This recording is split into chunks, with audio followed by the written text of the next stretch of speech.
وصحابته المنتجبين. قال الله تعالى في كتابه الكريم: أعوذ بالله من الشيطان الرجيم.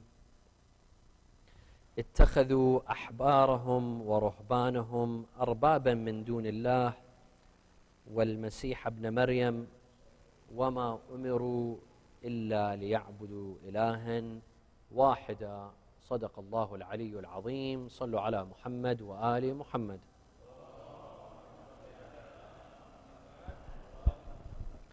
Allah Azza wa Jal in this holy verse rebukes the Christians at the time of the revelation, not all Christians. So it's very contextual.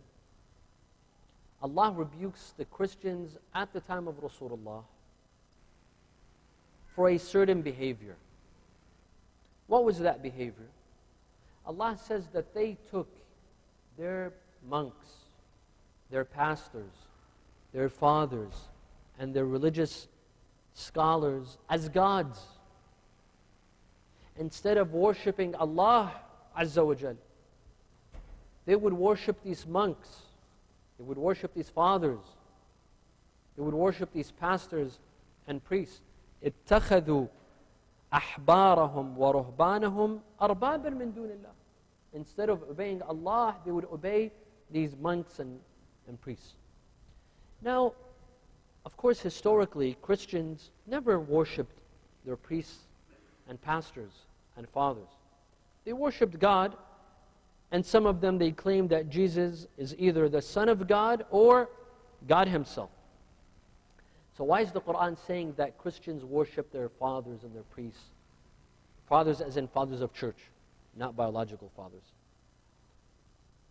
You see, it's not the worship as in standing in front of them and worshiping to them, no.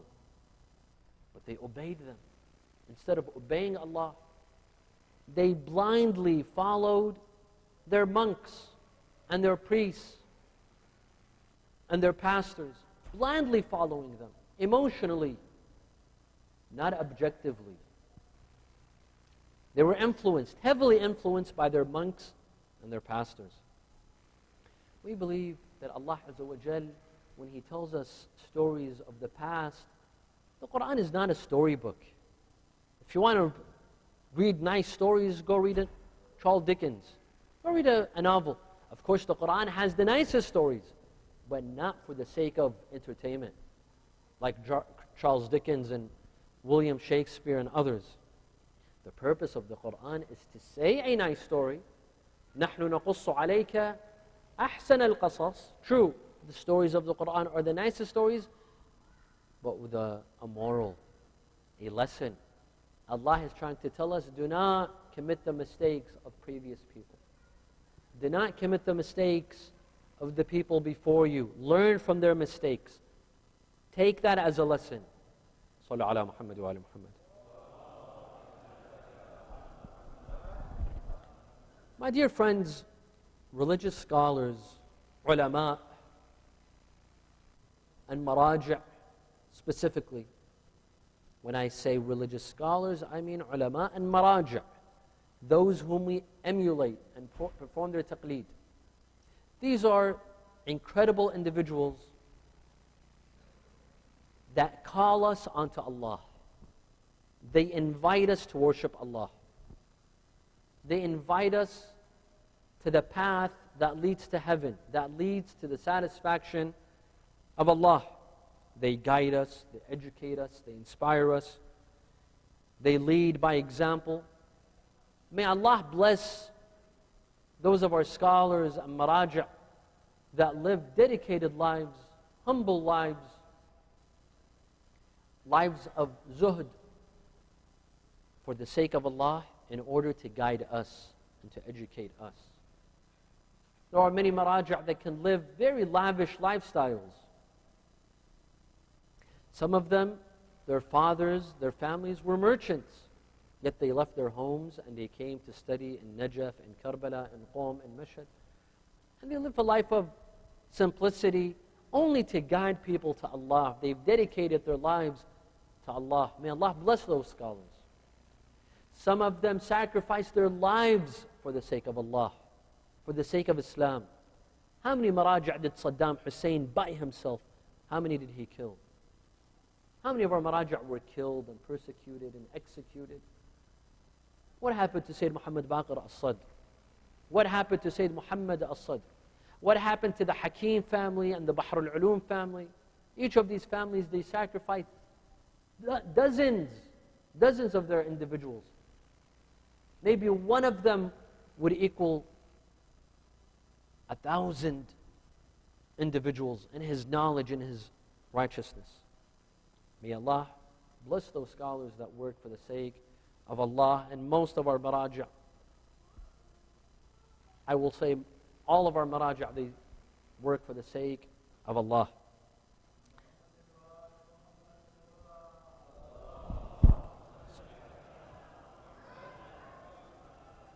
Having said that, this is not an excuse for some people to idolize the maraja' and to make them an object of worship. The maraja', their job is to teach us to worship Allah Azza wa Jal, not to be worshipped themselves. But there are some individuals in our communities, unfortunately, they idolize religious scholars and ulama and maraja'. They make them above human. They equate them to the infallible imams. It's as if these maraja' are infallible, just like Imam al-Sadiq or Imam al-Baqir. This is not correct. The infallibles are the imams and the prophets. Everyone else is fallible. There are some individuals in our community, they are loyal to one individual, one marja', till death. They are willing to fight the entire world. They are willing to fight everyone else from the Shia community as well for the sake of this alim or this marja'. My dear friends, in the past several months, maybe even in the past few years, we've seen a fitna in some of our communities by some zealots, youth that are religious. They're not religious, they're on the right path, but unfortunately they have gone overboard and they've become too extreme. And we've seen different camps. These youth are followers of this marja', and these youth are followers of this marja', and they've become so zealots.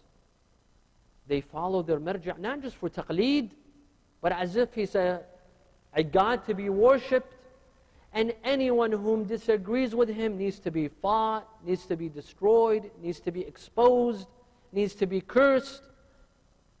This is a problem that we have in some of our communities with some of our youth. May Allah guide them. We love these youth. They're religious. But unfortunately, they've gone too extreme. Of course, allow me to say that our maraja' are innocent of such actions and such behavior. Our maraja' call for unity. They have respect for one another. They have love for one another. A couple of days ago, it was the anniversary, the death anniversary of Imam al-Khomeini rahimahullah. I saw a clip of him stating, after the revolution in Iran, after he reached the epitome of power, he said, I am willing to kiss the hands of all of the maraja'. I am willing to work with them and kiss their hands. This is the example that our maraja' have set. So our maraja' are innocent of the ignorant behavior that is portrayed in the actions of some of our youth. Sallu ala Muhammad wa ala Muhammad. So when I say idolization of our religious scholars and the maraja', what do I mean by that? How can you tell whether you're being respectful to a maraja'? You might say, but say, are you telling us not to respect the ulama? A'udhu billah. The ulama deserve respect. They've sacrificed so much. Of course they deserve respect. But there is a difference between respecting the ulama and idolizing them. Let's not mix between the two. When I say don't idolize the maraja', it doesn't mean don't respect them. So you might ask, well, how do I know if I am Respecting the ulama or idolizing them? What are the signs of the idolization of a marja' and of the ulama? I will tell you a couple of examples. Sallu ala Muhammad wa ala Muhammad. If you follow a marja', not because he has knowledge, not because he's the most knowledgeable, but because he comes from a specific family, this is idolization. You're idolizing that family. If you refuse to follow other maraja' and you only wish to follow this marja' because he comes from a specific group, this is idolization. If you follow a marja' not because he's the most knowledgeable, but because he supports a specific theory, a political theory, or a religious theory, this is idolization. This is fundamentalism. This is not being objective in your taqleed. Taqleed, my dear friends, is meant to be for knowledge. And I will get to this later on. Why do we perform taqleed? It's because a scholar has spent most of his life researching and studying, and he's become an expert. We refer to him. We want his knowledge. But when it becomes more than that, that becomes idolization. Why do you go to a doctor? Because you didn't go to medical school. You go to a doctor because he's been to medical school. He knows what he's talking about. You don't idolize your doctor. You don't say, I will only follow doctors that are from Orlando. Doctors from New York don't know anything. That's idolization. This is radicalization. This is fundamentalism. Those who say, I will follow a marja' only if he supports this theory or that theory. For example, what is his stance on Sahaba, the Sahaba? If he's a marja' that curses the Sahaba in public, I will follow him. But if he's a marja' that does taqiyya, I will not follow him. Who are you to decide what the marja' does? Who are we to decide what the marja' does? We don't tell what the marja' does. He tells us what we do, and not the other way around. Right? Does this marja' support this political government, or he does? If he does, I'll follow him. What are his sentiments towards the West? Does he have anti-Western sentiments or not? If he does, I'll follow him. This is a joke. This is not taqleed. This is no longer taqleed. This becomes idolization. When you idolize a scholar, not for his knowledge, but because he fits in with your sentiments. Right? You have certain opinions and ideas prior, and this scholar, because he accepts his opinions, you want to follow him. This is incorrect. This is not what taqleed is all about. Taqleed is about following a knowledgeable scholar, the most knowledgeable scholar, not because he's from this city or from that city, from this family or from that family, because he supports this political theory or he doesn't support that political theory. This has nothing to do with taqleed. A marja' is a person who's an expert in fiqh, usul, and rijal. If he's an expert in these three sciences, he's worthy of being emulated. Sallu ala Muhammad wa ala Muhammad. So this is one sign of idolization. Another sign is if you feel the need to curse and attack verbally, physically, anyone who disagrees with your marja'. For example, your marja' has this sort of opinion. Someone else comes and states another opinion. You feel the need to curse them, to expose them, to name call them online. You know, we have some youth, unfortunately, they give us a bad name. They come on Facebook, on Twitter, in front of the entire world, and they curse our maraja' and scholars. Why? Because they have a different opinion than his marja'.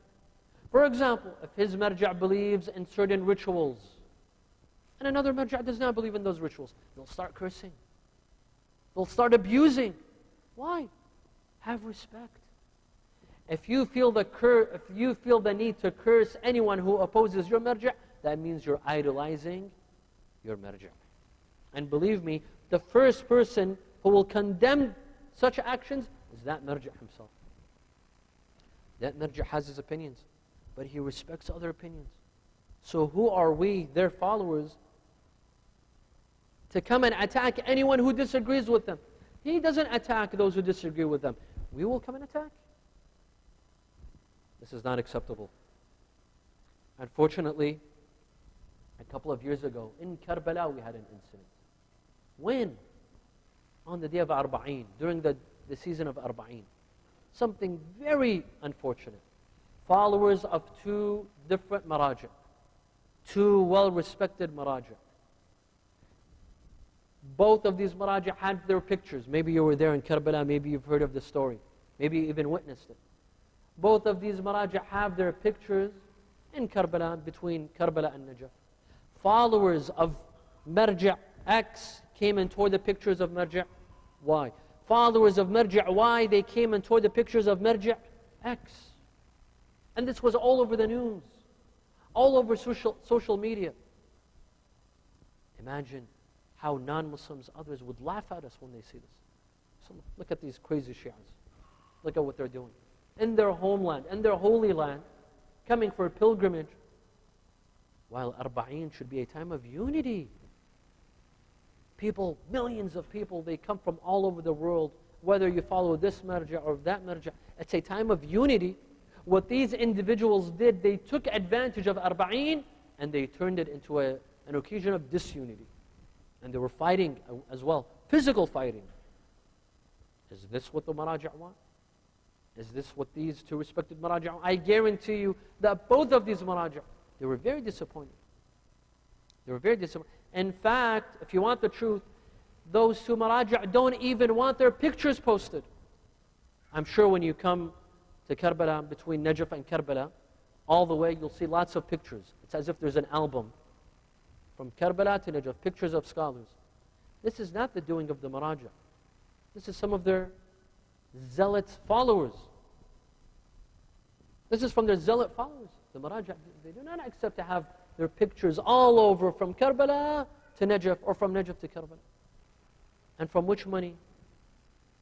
Which money is being used to post and to print these massive pictures? The maraji' don't accept this. But it's unfortunately the actions of some ignorant followers. May Allah guide them. Sallu ala Muhammad wa ala Muhammad. That's a sign of idolization. Another sign. There are some people, I've seen individuals, they dedicate their entire life for a marja', to publish his books, to make him a website, to publish pamphlets, to publish pictures of this marja'. Their entire life is dedicated to the marja'. While the marja' himself, his life is dedicated for Islam.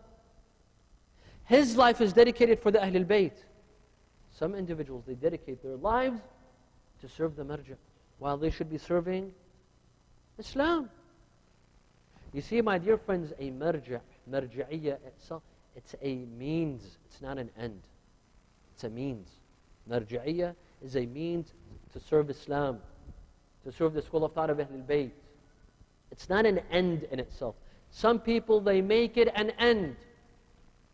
I know some individuals, during the blessed month of Ramadan, Ramadan is a time to invite people to Allah, to invite people to the servitude of Allah. I know some individuals, they come from the Middle East, they come to Europe, they come to America, they come to the West to propagate for a marja'. Come and follow this marja'. Come and give your khums to this marja'. Is Ramadan a time to invite people to Allah? Or it's a time to invite to a marja'?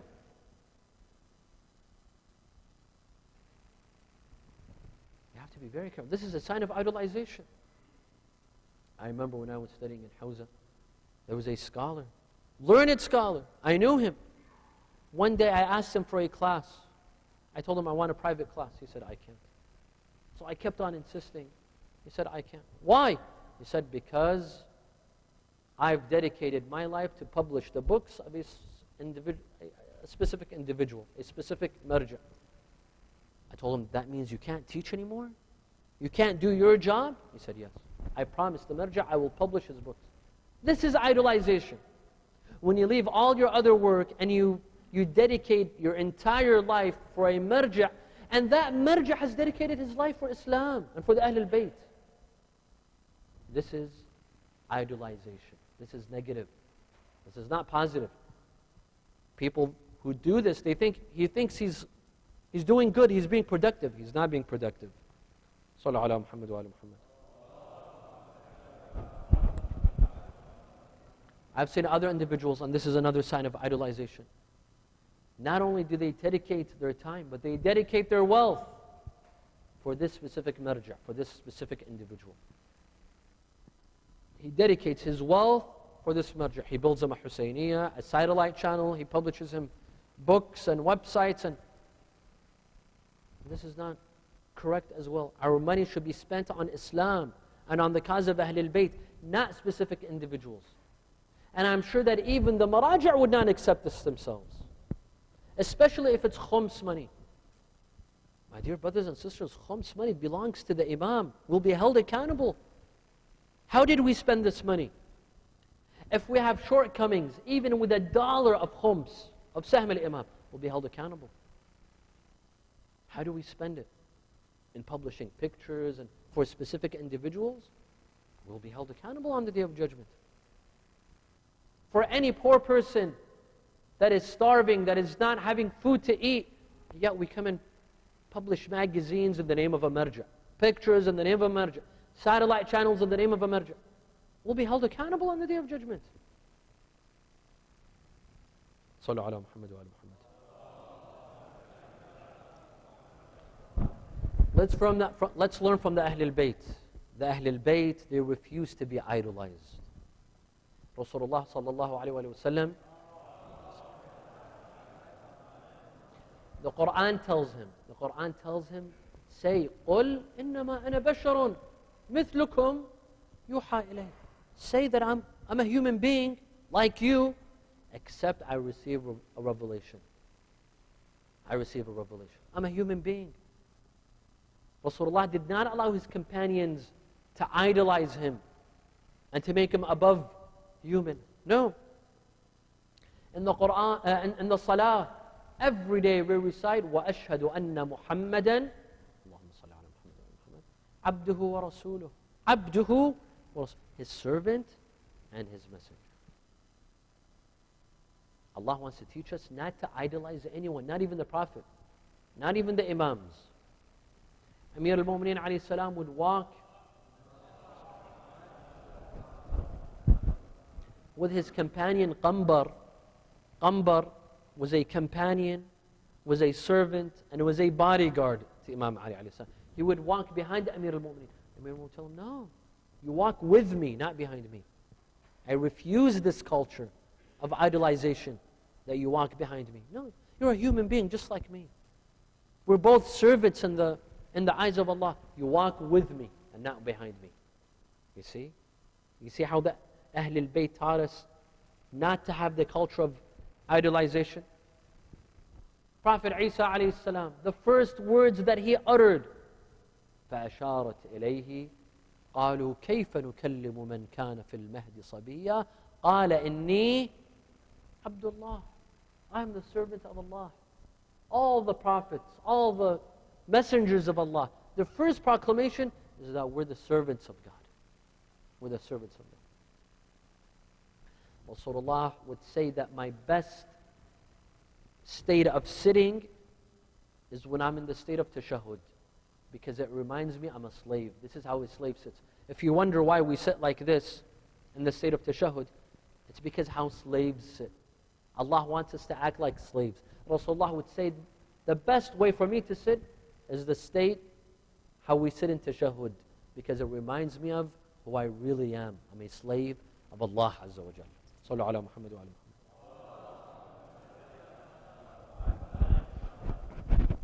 Unfortunately, nowadays we see youth, they're zealots. Yes, these youth, they're religious, they're righteous, they're coming to the path, but some of them, they don't know how to behave. They think that to respect a marja' is to idolize him and curse anyone who disagrees with him. Is to make him above human. Is to dedicate their life for this marja'. not knowing that marja'iyya is a means, it's not an end in itself. The marja' himself serves Ahlul-bayt. And he respects the opinions of others. The maraja' themselves, they don't wish to be idolized. I know some maraja', they refuse to have their pictures. If they wanted to, they can. And they have the money. They have millions of dollars of khums money in their power. But they refuse to have their pictures everywhere. Because they don't want to be idolized. I know some maraja' that refuse to have titles, even titles. This title of Ayatullah al-Uzma, I know some maraja' they refuse. There was a marja' in in Iran. May Allah have mercy on his soul. As-Sayyid Taqi al-Qummi, rahmatullah alayh. This pious, knowledgeable scholar, a student of Ayatollah al-Khoi. He received his ijazah of ijtihad when he was 25 years old. One of the few people that Ayatollah Khoi gave them an ijazah of ijtihad. On his books, he has many books. On his books, he doesn't write Ayatollah al-Uzma, these big titles for himself. No. Al-Aqal, Aqal al-Ibad, Taqi al-Qummi. The least of God's servants, say Taqi al-Qummi. One day, I remember, I was in Qom with my father. With my father, we were leaving the shrine of the Sayyidah Ma'suma. So we saw a Sayyid with a glowing face, and only one person walking with him. Obviously, you could tell he's a marja'. So my father asked me, who is this Sayyid? I told him, I don't know. I had not seen his pictures before. This was before the ages of social media, iPhones where pictures are. I told him, I don't know who he is. He said, let's say salam to him. So we came face to face to the Sayyid. So my father began. He told him, Assalamu alaikum, Murtada al-Qazwini. He introduced himself. So the Sayyid said, Taqi al-Qummi. I am Sayyid Taqi al-Qummi. Sayyid Taqi al-Qummi is a marja'. Yet this is how he humbly introduces himself. This is our maraja'. Our maraja' refuse to be idolized. Our maraja' live humble lives. They don't want to be given too much recognition. The problem is with some followers, unfortunately. My dear friends, we must reform the culture of the idolization of our religious scholars and our maraja'. There are some communities that have a problem with this. Alhamdulillah, I can say that in the Khoja community, you don't have this problem. I've witnessed this in many of the communities that I've visited.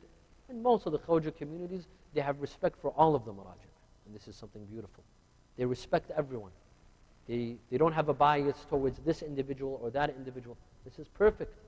This is how it should be in all of our communities. This is what we should teach our youth. To have respect for everyone. Appreciate everyone. Not to idolize one individual. A scholar is followed for his knowledge, because he carries knowledge. Just like when you go to a doctor. It's not more than that. Right? You go to a marja' for guidance, not for worship. You don't worship the marja' and you curse anyone who disagrees with him. No, you go to him for knowledge and for guidance. The marja' should not be turned into God himself. This is not what the maraja' themselves want. There were some individuals that followed Sayyid Muhsin al-Hakim. When he passed away, they followed Sayyid Abu al-Qasim al-Khoi. When he passed away, they followed Sayyid al-Sistani. This is the logical evolution of taqleed. You follow one knowledgeable scholar. When he passes away, you follow the most knowledgeable scholar after him. When he passes, there's no idolization. There's no one saying, no, I will follow this scholar until I die. That's ridiculous. That's being emotional. This is no longer taqleed. This becomes worship. This is no longer taqleed. You emulate the scholar as long as he has knowledge. When someone else comes from any background, from any city, from any family, someone who's more knowledgeable, you follow the more knowledgeable scholar. This is the purpose of taqleed, of referring to the most knowledgeable. Not because you have an emotional tie with this individual, because he comes from this city, or from this family, or from this background. No. we must also realize that there is no one perfect scholar and everyone else is wrong. No. Our maraja', they all have their proof and they have their evidence. They have their hujjah. They have their hujjah. We have to respect them for that. Just because another scholar disagrees with your marja', it doesn't make him wrong. It doesn't make him wrong. Your scholar, your marja' has his proof, and the other marja' has his proof and evidence, and he should be respected. Although you might disagree with him, well, we have to respect various opinions. We need that culture of respecting other opinions, being welcoming of other opinions. Because that is the purpose of ijtihad.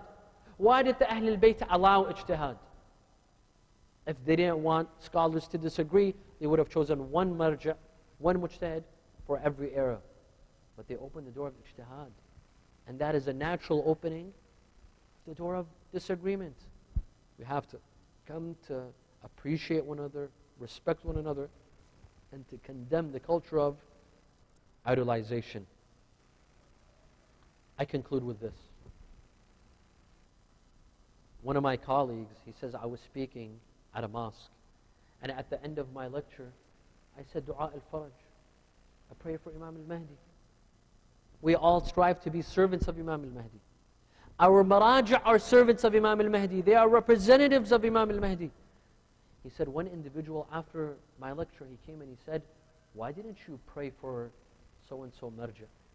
Why didn't you mention him by name in the lecture and pray for him? He said, I prayed for Imam al-Mahdi.